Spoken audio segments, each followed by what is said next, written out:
Hi Virgo, welcome to your week ahead tarot with me, Raphael from Radiant Reality. It's an absolute pleasure to have you. Thank you so much for being here. Thank you so much for joining me. If you haven't already, please don't forget to like, share, and if you should so choose and it resonates, hit that subscribe button. If you are already a continued subby, you know I love you for it. With that said, if you would like to book a personal reading with me, you can do so on the website address below. And before we start, as always, I would like to bless my deck of cards with all forms of love, light, peace, prosperity and abundance. And I pray that the messages that come through are ultimately clear and concise and they help you on your path to your highest vibrational good. So let's have a look, see what the week ahead has in store for you. But before we do, your key to the week is the Empress card. You have the blessings of Lady Venus with you. So when you see this card as a key to the week, it's basically saying to you, pay attention to beautifying everything that you possibly can. If you're going to do something, pick the quality over the quantity. This isn't about numbers. This is a week to get the best, right? So whatever it is that you're doing in all of these sectors, the Empress is basically saying to you, get the best bang for your buck, get the best out of your money, get the best out of your relationship, out of your lover, right? Get the best out of everything that you do. And also, because your actions and options, whatever it is that you're doing this week, make sure it is of a quality. Make sure it is at a certain level of quality before you even think about putting it out there. All right, for your actions and options, you have the Three of Pentacles.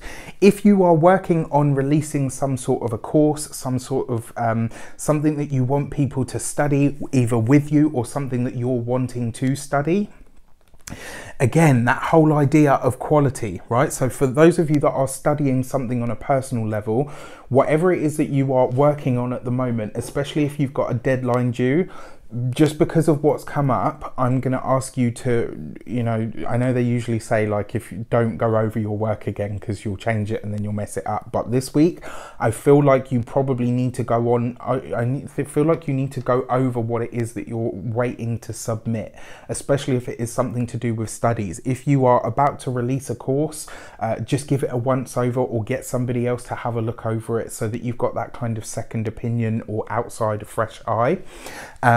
But yeah, and for a lot of you, if you are going for a course this week, if there's something that you've decided, you know what, no, I need to get somebody to, you know, I need to study, maybe I want a qualification, whatever it is, this is a week for you to go for the quality. Even if there's a course that costs you less, but it does the same thing, if the one that's going to cost you more is of a better caliber or the teacher has more experience, go for the quality. That is the big message for you guys this week.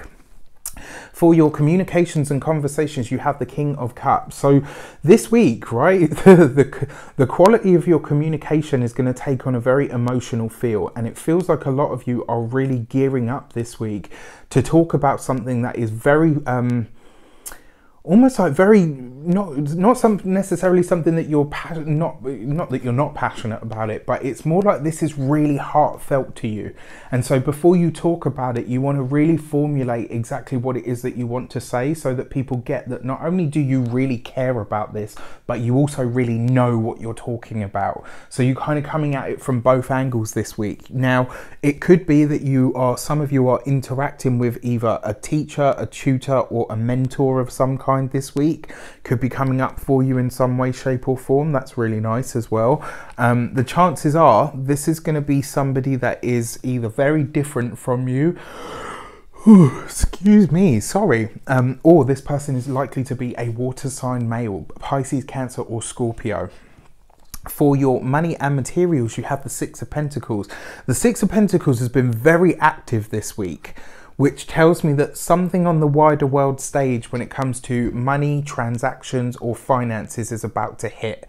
The reason being is because the Six of Pentacles is where money changes hands, and there's so much more else that I could talk about on that front, but just keep your eyes peeled on the wider world stage this week, because there's going to be something that happens with finances, transactions, or the way that transactions happen. I don't know, but I think we're going to be seeing something on the wider world stage, because this card has come up in several different decks in several different positions, and I'm like, okay, whenever I see that, my pattern recognition mind, I don't know, I have a knack for that. It's one thing that I have a gift for, at least I think so anyway.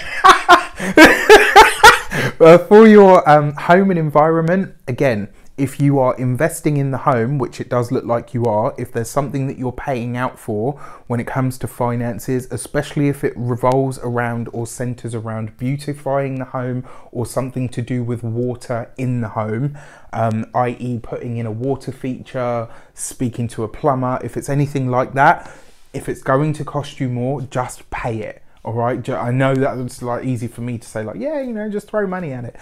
You guys know me, that is not the way that I do things. I always try to say to people, think what your way around it. But with that Empress card, it basically says that you're going to get what you pay for. All right, so if you're going to pay that much more, you can expect that good quality.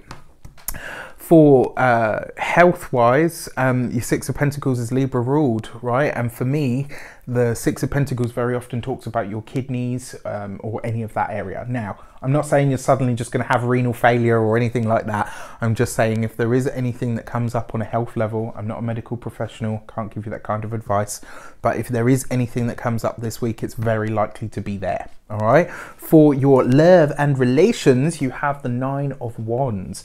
So for those of you that are single, I'm going to be really honest with you. I feel like you're just going to be too busy to be worried about love. And not only that, I feel like if you are meeting someone this week, they're going to press a very old button or an old wound, and it might trigger you in some way, shape or form. It's the Nine of Wands. So if you are sort of newly seeing someone, expect them to kind of open mouth and insert foot this week. And if they do, you need to be Nine of Wands. Speak your truth. Just stand up and say, look, the reason I got so triggered about this is because my history says this, this and this. You know, I apologize, but you know, in future maybe you can be a bit more conscious. For those of you that are partnered, it looks like you and your partner are speaking either about your financial commitments and what they might mean. It also looks like maybe your partner is going to ask for some sort of assistance from you this week, or they're going to be going through something that is quite challenging, and rather than ask you, they're just going to kind of try and do the grin and bear it and get through it. And it might be that you kind of end up saying to them, look, I can see that you need help. Please let me step in. All right. With that said, that is your week in a nutshell. I wish you an abundance of all of that good stuff. Have a fantastic week. Let me know in the comments how it shapes up. Take care. I'll see you soon.